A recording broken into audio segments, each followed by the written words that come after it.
कबीर इस संसार में सबसे सुखी वकील, जीत गए तो फीस और हार गए तो अपील। दोस्तों नमस्कार। आज हाजिर हैं आपके साथ में दो वरिष्ठ पत्रकार नीरज श्रीवास्तव और राजवर्धन बलदुआ के साथ में एक नए विषय को लेकर। विषय ये है कि पिपरिया के शहीद भगत सिंह पीजी कॉलेज में क्या धीरे धीरे जो लॉ कॉलेज है वो समाप्ति की ओर जा रहा है। मैं ये बात इसलिए कह रहा हूं कि इस बार एलएलबी में फर्स्ट ईयर के एडमिशन नहीं हो पाए। क्यों, क्या कारण था कि फर्स्ट ईयर में छात्रों को एडमिशन नहीं मिल पाए? दो साथी पत्रकार मौजूद हैं। पहला सवाल लेंगे नीरज श्रीवास्तव जी से। नीरज भाई, क्या लगता है, क्या एलएलबी कॉलेज धीरे धीरे समाप्ति की ओर है? और अगर पिपरिया के छात्रों को अगर वकील एलएलबी करना है, वकील बनना है, तो फिर अलग शहर में जाना होगा, क्या लगता है? पिपरिया कॉलेज की तो बलियारी ही अलग है, यहाँ पर जो ना हो वो कम है। और एलएलबी कॉलेज को धीरे धीरे समाप्त किया जा रहा है और इस षड्यंत्र में कॉलेज का प्रबंधन भी शामिल है, ऐसा समझ में आता है। और पिछले कुछ वर्षों से बीसीआई द्वारा मान्यता समाप्त करने के संकेत बार बार दिए जा रहे हैं। और ऐसा सूत्रों का भी कहना है कि कॉलेज की मान्यता के लिए कॉलेज प्रबंधन केवल कोरी कार्रवाई करता नजर आ रहा है, कोई ठोस कार्रवाई कॉलेज प्रबंधन द्वारा नहीं की गई। सन 2017-18 से ये मामला चल रहा है।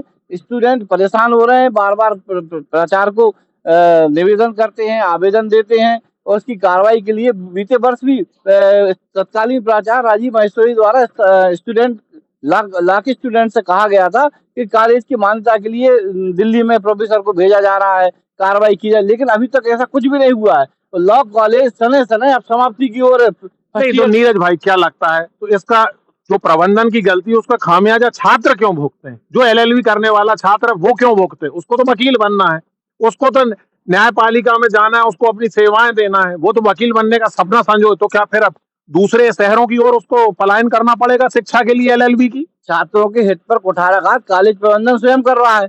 पता नहीं ऐसी क्या वजह है कि जब उसकी जो मान्यता की जो शर्तें होती है, आवश्यक शर्तें, उसे पूरा क्यों नहीं कराया गया? इतने पिछले 7-8 वर्षों से मामला चल रहा है, तो कॉलेज प्रबंधन चाहता कभी भी उन आवश्यक शर्तों को पूरा करके पीजी कॉलेज की लॉ कॉलेज की मान्यता को बहाल कराया जा सकता था और खासकर छात्रों के हितों को बचाया जा सकता था। अगला सवाल लेंगे पिपरिया पीपल्स.com के संपादक वरिष्ठ पत्रकार राजवर्धन बलदुआ जी हैं। बलदुआ जी, क्या लगता है कि जिस प्रकार से फर्स्ट ईयर में एडमिशन नहीं हुए, वही सवाल मैं इसलिए दोहरा रहा हूं क्योंकि पूरा विश्लेषण हम आपका भी सुनना चाहते हैं, हमारे व्यूअर्स सुनना चाहते हैं। क्या लगता है धीरे धीरे जो लॉ कॉलेज है वो समाप्ति की ओर? देखिए, बहुत सही बात है। एक षड्यंत्र करके जो कॉलेज प्रबंधन है और इस कॉलेज पर जो कब्जा जमाने के लिए जो हमारे जनप्रतिनिधि, क्योंकि जो चाटुकार लोग हैं कुछ, वो इस कॉलेज पर अपना कब्जा जमाए रखना चाहते हैं, इसलिए वे लॉ कॉलेज को यहाँ से खत्म करना चाह रहे हैं। क्योंकि सरकार के या लॉ मिनिस्ट्री के जो नए नियम के अनुसार है, लॉ कॉलेज की बिल्डिंग अलग होगी, लॉ कॉलेज का प्रबंधन अलग होगा, लॉ कॉलेज का प्राचार्य अलग होगा, लॉ कॉलेज की जनभागीदारी समिति अलग होगी। आप देखिए, होशंगाबाद में भी एनएमबी कॉलेज से हट करके एक लॉ कॉलेज की स्थापना हो चुकी है, शहर से कई किलोमीटर दूर बहुत भव्य बिल्डिंग बन चुकी है। उसी के आधार पे पिपरिया के लॉ कॉलेज को भी बार बार ऊपर से गाइडलाइन मिली कि आप अपनी अलग बिल्डिंग बनाइए, अलग प्रबंधन करिए, अलग प्राचार करिए, अलग पढ़ाने लिखाने वाले आप करिए। लेकिन यहाँ पर बैठे जो चाटुकार हैं वो ऐसा इसलिए नहीं होने देना चाह रहे हैं कि फिर लॉ कॉलेज अलग चला जाएगा। लॉ कॉलेज के जरिए जनभागीदारी समिति में बहुत सा पैसा आता है और उस पैसे की बंदरबाट, उस पैसे का भ्रष्टाचार नहीं कर पाएंगे। इसलिए ये चाटुकारों ने यहाँ पे लॉ कॉलेज को खत्म करने का एक षड्यंत्र रचा हुआ है। मैं आपको बताना चाहता हूँ, फर्स्ट ईयर में जो बच्चों ने इस बार एडमिशन लेने का प्रयास किया था, उनको होशंगाबाद में जाकर के एडमिशन लेना पड़ा, क्योंकि फर्स्ट ईयर यहाँ बंद हो गई है, सेकेंड ईयर इस सब में चालू है। इस साल सेकेंड ईयर बच्चे पढ़ लेंगे, वो बच्चे थर्ड ईयर में जाएंगे तो सेकेंड ईयर बंद हो जाएगी और धीरे धीरे षड्यंत्र पूर्वक इस कॉलेज को बंद किया जा रहा है।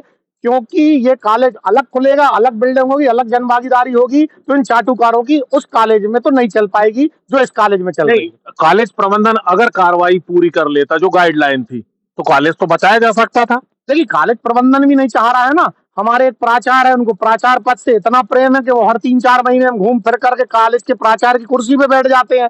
और कुछ उनके जो आप समझ लीजिए जो उनके चाटुकार हैं, जो उनके जरिए कॉलेज पर अपना एक कब्जा जमाए रखना चाहते हैं, वे घुमा फिरा के उसी प्राचार्य को पीछे के दरवाजे से प्रभारी प्राचार्य बना करके यहाँ पर ले आते नहीं हैं। तो कह सकते हैं क्या स्थायी प्राचार्य अगर पिपरिया कॉलेज में होता तो ये लॉ कॉलेज जो निरंतर इतने वर्षों से चल रहा था वो बना रहता? बिल्कुल, अगर स्थायी प्राचार्य होता और ग्रेड 1 का, और अगर जो आला अधिकारी अगर प्राचार्य होता और बाहर का प्राचार्य होता जिसके लिए सब समान होते, सब शिक्षक समान होते, सब विद्यार्थी समान होते, किसी की राजनीतिक प्रभाव में यदि वो नहीं आता, तो इस कॉलेज का तो कायाकल्प, पूरे पीजी कॉलेज का कायाकल्प होता। साथ ही हमारा, आप ये लॉ कॉलेज को भी बचाया जा सकता था। हरदेनिया जी, कितने लोग हैं, आज आप बार काउंसिल में चले जाइए पिपरिया में, कम से कम आधा सैकड़ा लोगों ने इस लॉ कॉलेज से अपनी कॉलेज की डिग्री, लॉ की डिग्री ली है और आज वो अपना जीवन यापन कर रहे हैं। लेकिन दुर्भाग्य मैं इस शहर का मानूंगा कि लॉ कॉलेज को एक षड्यंत्र पूर्वक खत्म किया है और ये नहीं समझ रहे हैं, हमारे जनप्रतिनिधि भी नहीं समझ रहे हैं। हमारे जनप्रतिनिधि नहीं समझ रहे हैं कि जो चाटुकार है वो अंगद की तरह यहाँ पर जमे हुए हैं और जनप्रतिनिधियों की जो साख है उस पर ये लोग बच्चा लगा रहे हैं, कॉलेज को मनमाने तरीके से चला रहे हैं। इनके मनमाने तरीके से चलने की स्थिति ये हो गई है कि आज जो कॉलेज है हमारा, लॉ कॉलेज बंद होने की कगार पर आ गया है। बच्चे इसका खामियाजा भुगत रहे हैं। दोनों पत्रकारों का धन्यवाद करेंगे। मेरे साथ में दोनों वरिष्ठ पत्रकार मौजूद थे, राजवर्धन बलदुआ और नीरज श्रीवास्तव, जिनका विश्लेषण आपने सुन लिया कि अगर कॉलेज का जो प्रबंधन है वो चाहता तो जो गाइडलाइन को अगर पूरी करता तो फर्स्ट ईयर में भी इस साल भी एडमिशन होते, लेकिन फर्स्ट ईयर में अगर एडमिशन नहीं हो पाए तो कहीं ना कहीं उसके लिए कॉलेज प्रबंधन कुछ हद तक तो जिम्मेदार है ही। और आने वाले दिनों में देखना होगा क्या कॉलेज की नई, कोई किसी नई जगह पर कॉलेज जाता है या फिर लॉ के जिनको एलएलबी करनी है वो किसी अन्य शहर में पलायन करेंगे और वहां जाकर एलएलबी की शिक्षा लेंगे। जल्द किसी नए विषय को लेकर आपके बीच हाजिर होंगे, वो भी जनहित का मुद्दा होगा। तब तक के लिए हमें दीजिए इजाजत, तब तक के लिए नमस्कार।